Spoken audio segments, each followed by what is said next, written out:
భారత్తో మ్యాచ్ అంటే చాలు ఆసీస్ ఆటగాడు ట్రావిస్ హెడ్ చెలరేగిపోతాడు. పరుగులు పోటెత్తిస్తాడు. టీమిండియాపై ఆధిపత్యం చెలాయించేందుకు ప్రయత్నిస్తాడు. గత వన్డే వరల్డ్ కప్ను టీమిండియాకు దూరం చేయడంలో ట్రావిస్ హెడ్ది కీలక పాత్రే.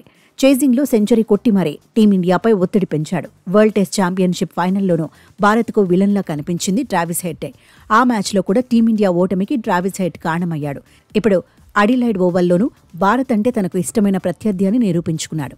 పింక్ బాల్ టెస్ట్లో పరుగుల మూత మోగించాడు.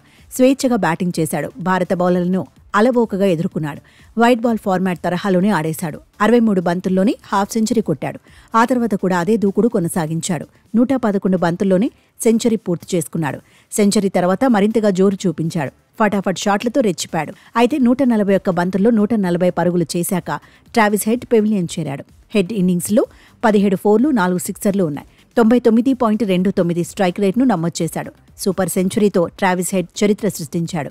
డే నైట్ టెస్టులో అత్యంత వేగంగా సెంచరీ చేసిన బ్యాటర్గా రికార్డుల్లోకి ఎక్కాడు. తన పేరుతో ఉన్న రికార్డును తనే తిరగరాశాడు. 2022లో ఇంగ్లాండ్తో జరిగిన పింక్ బాల్ టెస్టులోనూ ట్రావిస్ హెడ్ ఇరగదీశాడు. అప్పుడు 112 బంతుల్లోనే సెంచరీ సాధించాడు. పింక్ బాల్ టెస్టులో వేగంగా సెంచరీ కొట్టిన టాప్ 3 స్థానాల్లో ట్రావిస్ హెడ్డే ఉన్నాడు. వెస్టిండీస్తో ఓవల్లో 125 బంతుల్లోనే శతకం సాధించాడు. డే నైట్ టెస్టుల్లో ఎక్కువ సెంచరీలు సాధించిన ప్లేయర్ల జాబితాలోనూ ట్రావిస్ తన మార్కు చూపించాడు. పింక్ బాల్ టెస్టుల్లో ఇప్పటి వరకు 3 సెంచరీలు కొట్టాడు. ఈ జాబితాలో మార్నస్ లబుషేన్ అగ్రస్థానంలో ఉన్నాడు. లబుషేన్ 4 సార్లు సెంచరీ మార్కును టచ్ చేశాడు. టెస్ట్ కెరియర్లో ట్రావిస్ హెడ్ 8వ సెంచరీ సాధించాడు. మొత్తంగా అడిలైడ్ ఓవర్లో విశ్వరూపం చూపించాడు. అభిమానులకు పరుగుల విందిచ్చాడు. ట్రావిస్ హెడ్ సూపర్ సెంచరీతో తొలి ఇన్నింగ్స్లో ఆస్ట్రేలియా 337 పరుగులు సాధించింది. తొలి ఇన్నింగ్స్లో 157 పరుగుల ఆధిక్యాన్ని దక్కించుకుంది.